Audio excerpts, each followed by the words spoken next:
салом дӯстони хуби озодӣ ва хуш омадед ба барномаи сархати рӯйдодҳо. имрӯз 6 январ аз паёмадҳои ҳавои номусоӣ дар Тоҷикистон ба ҳаракати нақлиёт ва парвозҳо мегӯем. Дар ҳоле ки нирӯҳои сулҳофари созмони паймони амнияти дастаҷамъии сарбозони худро ба Қазоқистон фиристод, Тоҷикистон аз нооромиҳо дар ин кишвар ба ташвиш афтодааст. қимати орд боз ҳам баланд рафта ва мақомоти тоҷик ихроҷи 47 шаҳрванди Қирғизистон аз кишварро тасдиқ карданд. хабарҳои дигарро низ дорем.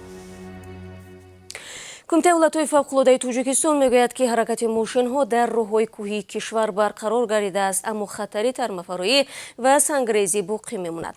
ба гуфтаи кумита, дар қиттаи роҳи Рашт-Сангвор бар асари боришоти зиёд тармаҳо фаромаданд. дар пайи ин ҳодисаи табиӣ талафоти ҷонӣ ва ё зараре ба иншоот сабт нашудааст.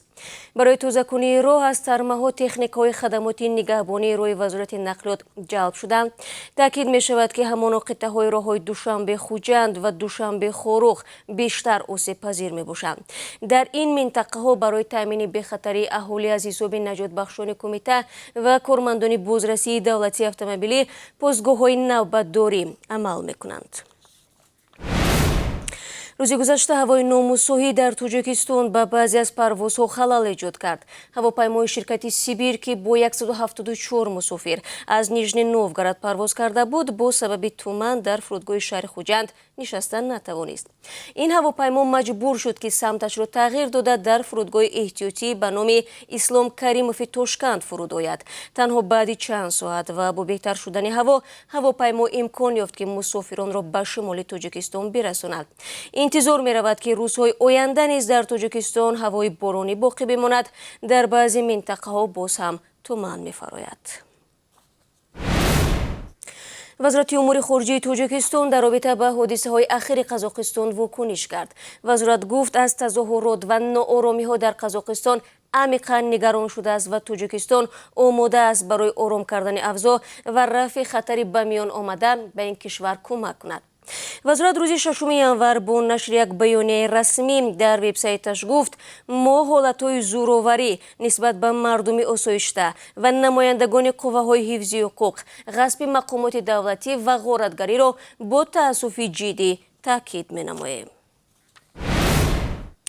бо ҳадафи эҳёи назму суботи Қазоқистон, нирӯҳои ҳомии сулҳи паймони амнияти дастаҷамъии зери назорати Русия ба ин ҷумҳурии собиқ шӯравии Осиёи марказӣ фиристода мешаванд.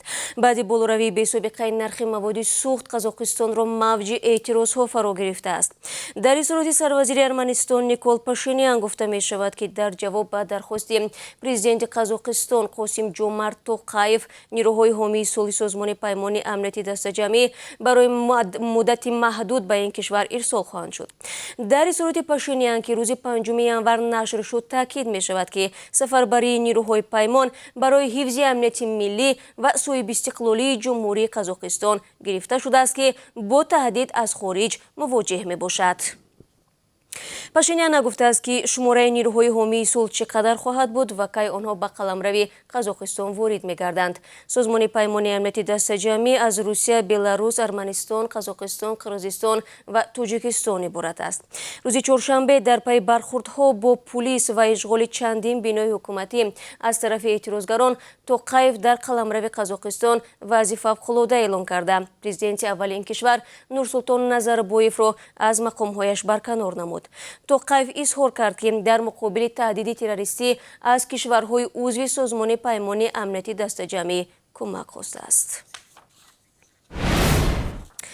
дар Тоҷикистон нархи орди воридотӣ баланд рафтааст. таъминкунандаи аслии орд ва гандум ба бозори Тоҷикистон ин Қазоқистон аст. ҳамакнун як халта орди нави 1.50 килоӣ ба 290 сомонӣ расидааст, дар ҳоле ки орди воридотӣ дар охири моҳи гузашта 275 сомонӣ арзиш доштааст.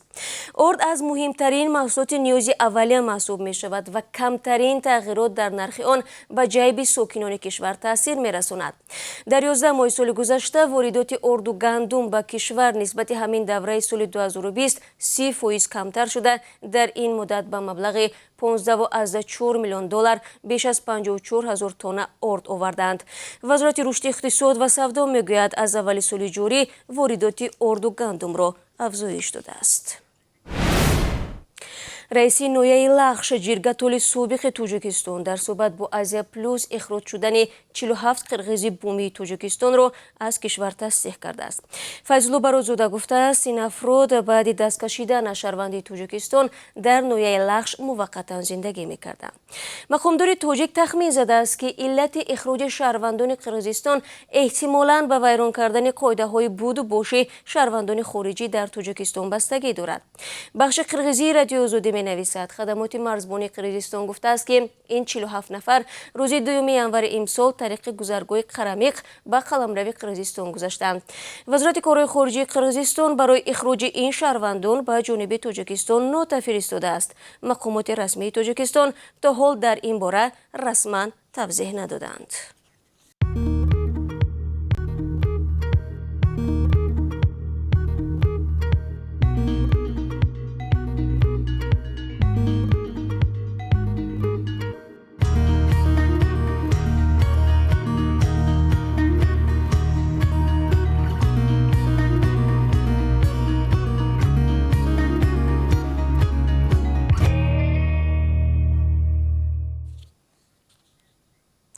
шумо сархати рӯйдодҳоро тамошо доред. вазорати корҳои дохилии Русия мегӯяд, дар ин кишвар сабти номи қалбакии муҳоҷирон ба таври чашмрас коҳиш ёфтааст.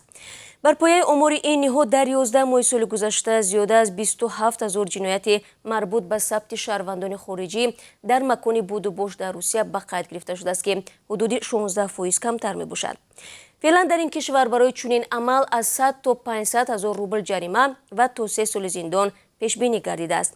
ёдовар мешавам ки аз 1 январи имсол муҳоҷирони ғайриқонуниро дар Русия ҷарима ва барои якумрӣ аз он ҷо хориҷ мекунанд.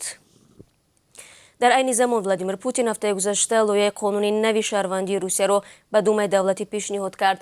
тарҳи қонуни нав беш аз 20 гурӯҳи иловагии шахсонро дар бар мегирад ки метавонанд бо тартиби содакардашудаи шиносномаи Русияро соҳиб шаванд.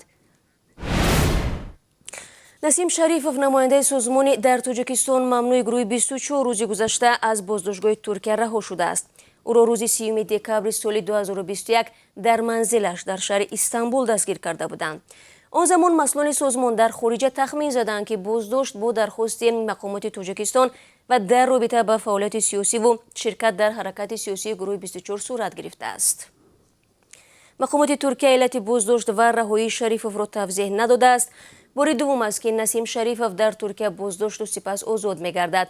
пеш аз ин моҳи марти соли 2018 Шарифов ҳамроҳ бо Суҳроби Зафар, раҳбари гурӯҳи 24 дар Истанбул дастгир гардида буд.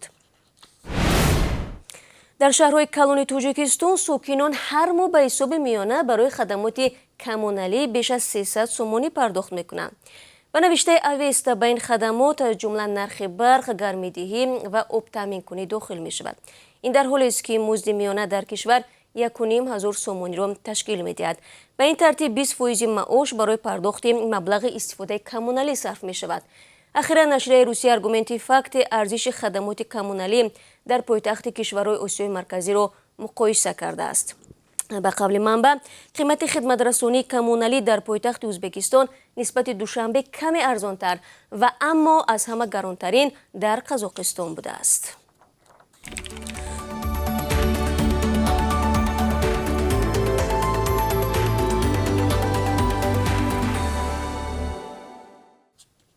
дар душанбе ронандаеро боздошт намуданд ки субҳи барвақти 1 январи имсол пирамарди 74 соларо бо мошинаш зер кардаву аз ҷои ҳодиса фирор намуд.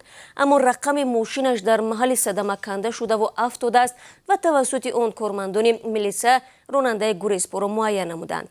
мусафиди ҷабрдидаро ки аз зарби мошин пояш шикастааст, роҳгузарон ба бемористон бурданд. раёсати вазорати корҳои дохилӣ дар хабарномааш аз ронандаи боздоштшуда Хизралӣ Қаҳинов ном бурдааст ки сокини ноҳияи Рӯдакӣ мебошад. нисбати ӯ парвандаи ҷиноятӣ кушоданд. дӯстони меҳрубон, ҳоло бароятон дар бораи қурби асъори хориҷӣ дар Тоҷикистон маълумот медиҳам. бонки миллӣ имрӯз 6 январ 1 доллару 11 сомониву 30 дирам муайян кардааст. 1 евро 12 сомониву 79 дирам нарх дорад. қимати рубли русӣ бошад бо шиддат поин рафта 1000 рубл 148 сомониву 60 дирам аст. бинандагони азиз, бо ҳамин нашри навбатӣ сархати рӯйдодҳоро ба поён мебарам. ташаккур мегӯям ки пайваста бо мо ҳамроҳу ҳамкор ҳастед. با شما خیرخوشنا میکنم و در برنامه اخبار آزادی دیگر بار در خدمت شما عزیزان قرار میگیرم. روز خوب داشته باشید.